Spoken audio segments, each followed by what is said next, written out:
internautas, chegou o momento do Capital Humano, que é todas as quintas-feiras com o gestor de empreendedorismo, cidadania e educação, professor universitário Eliabe Serafim. Hoje é um tema importante para os nossos internautas. TST reconhece como válida norma que permite desconto de salário em caso de banco de horas negativo. Professor, esse assunto aí é um pouco polêmico, né? Eu acredito que tem muitos aí profissionais que vivem sob banco de horas. Traga essa informação importante para a gente.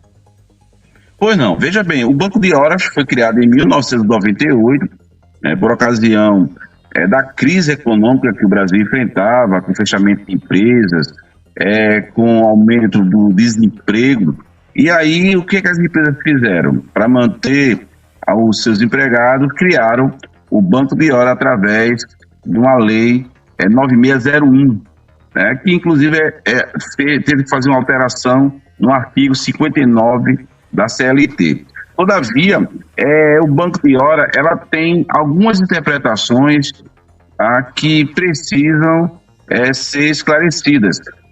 E há também até uma confusão, quando eu falo confusão, é de confundir-se banco de horas com alguns termos de prorrogação e compensação, que a gente chama de prorrogação de jornada e compensação de jornada. O que seriam?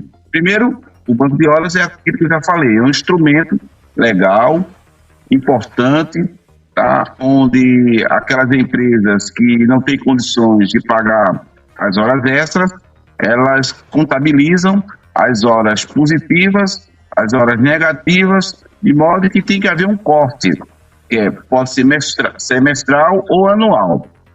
A partir da reforma trabalhista, esse acordo continuou, tá certo, mesmo ao controle da empresa, não necessariamente ser comunicado ao sindicato, mas ainda assim o sindicato acompanham, monitoram com o cumprimento do banco de horas, que tem que haver uma coerência com a jornada que o empregado cumpriu com o saldo que existe no controle da empresa, ou seja, o banco de horas precisa estar interligado ao relógio de ponto também, ou seja, emitir relatórios que possam ser auditados pelo Ministério de Trabalho e Emprego.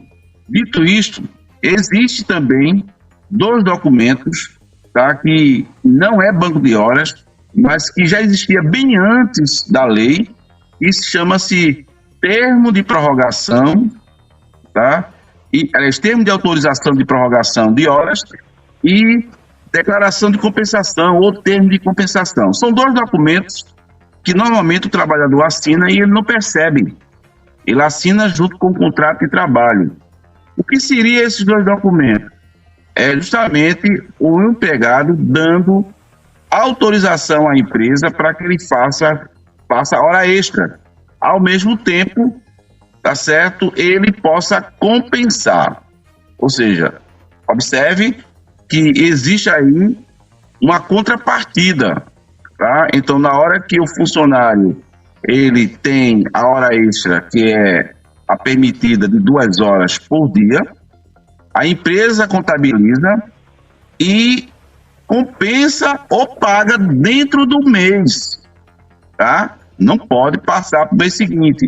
Quando eu falo dentro do mês, porque tem que haver um fechamento, tá certo? Mas a empresa não consegue contabilizar. Olha, hoje não tem motivo para a empresa não ter as informações em tempo real, porque hoje os pontos eletrônicos são todos tecnológicos. No passado, ainda se pagava essas horas, acumuladas no mês seguinte. Hoje não, as empresas conseguem ter em tempo real quanto o trabalhador tem de jornada excessiva ou excesso de jornada. Então, repetindo, esses dois documentos, eles amarram, validam, tá certo? Justamente a jornada de trabalho, assim como, ao mesmo tempo, ele serve para compensar essa jornada excessiva. Isso quer dizer que, se o funcionário ele fez mais de 44 horas semanais e acima de 220 horas por mês, o excedente já deveria estar sendo compensado dentro do mês ou seja, a jornada, assim como se não foi possível a compensação da jornada dentro do mês, a empresa obrigatoriamente teria ou tem que pagar como hora extra 50% conforme a CLT.